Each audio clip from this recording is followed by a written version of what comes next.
Main receiver আর দুটো transmitter. আপনি transmitter আর রিসিভারকে যখনই কেসের মধ্যে চার্জিংয়ে বসাবেন বা ইনপুট করবেন তখন কিন্তু এগুলো অটোমেটিকলি চার্জ নেবে এবং বাইরে বার করলে অটোমেটিকলি পেয়ার হয়ে যাবে। পেয়ারিংটা আপনি ইউজার ম্যানুয়াল থেকে দেখতে পারেন অথবা আমি বলেও দেবো। দেখুন টার্মিটারে দুটো ইন্ডিকেটর লাইট আছে রিসিভারের জন্য। ট্রান্সমিটারে দেখতে পাচ্ছেন হোলিল্যান্ডের লোগো দেওয়া আছে। সাইডে লেফট হ্যান্ড সাইডে চার্জিং টাইপ সি পোর্ট, এটা হচ্ছে volume up and low down button, আর এটা হচ্ছে ম্যানুয়াল বাটন, আর হচ্ছে মোনো অডিও আর হচ্ছে স্টিরিও অডিওর বাটন। এটা যদি আমি প্রেস করে থাকি কিছুক্ষণ তাহলে আপনি দেখতে পাবেন এখানে লাইটটা ব্লু হয়ে গেল, তাহলে আপনাকে বুঝতে হবে এটা স্টিরিও অডিওতে চলছে। তারপরে যখন আবার প্রেস করবেন কিছুক্ষণ পরে দেখবেন এটা গ্রিন হয়ে যাবে, তখন আপনাকে বুঝতে হবে মাইকটা আমার অডিও মোডে চলে গেছে ওর মোনো অডিও মোডে চলে গেছে। এটা হচ্ছে পাওয়ার বাটন আর এটা হচ্ছে টিআরএস কেবলের আউটপুট জ্যাক। আর এই যে অপশনটা আপনি দেখতে পাচ্ছেন এটাতে আপনি সাউন্ড ডিক্রিজও করতে পারেন। বটমে কিছুই নেই, চার্জিং পোর্টের সাথে কোইনসাইড করার জন্য চার্জিং পয়েন্ট দিয়ে আছে। আর এটা সিম্পলি আপনি এরকম করে ক্লিপের মাধ্যম দিয়েও অ্যাটাচ করেও রাখতে পারেন।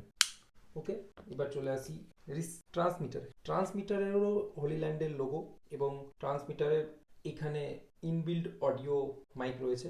তার সাথে ট্রান্সমিটারের বটমে চার্জিং ইন্ডিভিজুয়ালি আপনি এই টাইপ সি কেবল দিয়েও চার্জ করতে পারেন, সেটা আপনি রিসিভারকেও করতে পারেন লাইক দিস, অথবা আপনি কেসের মধ্যেও দিতে পারেন চার্জিং এর জন্য। তো এখানে দেখুন একটা ইয়েলো বাটন আর এটার পাওয়ার বাটন দেওয়া আছে, আর সেরকম কোনো বাটন ট্রান্সমিটারে নেই। এবার এই ইয়েলো বাটনটার ফাংশন হচ্ছে দুরকম, একটা হচ্ছে পেয়ারিং মোডে 3 সেকেন্ড এরকম করে প্রেস করবেন, তারপরে 3 সেকেন্ড এই ট্রান্সমিটারটা প্রেস করবেন, এগুলো অটোমেটিকলি পেয়ার হয়ে যাবে। রিসিভারের এই বাটনটা প্লাস মাইনাস বাটনটা আর ট্রান্সমিটারের এই ইয়েলো বাটনটা 3 সেকেন্ড প্রেস করে থাকবেন, অটোমেটিকলি কানেক্টেড হয়ে যাবে। অথবা আপনি ম্যানুয়াল বুক দেখেও কানেক্ট করতে পারেন যদি আমার বুঝতে অসুবিধা হয়।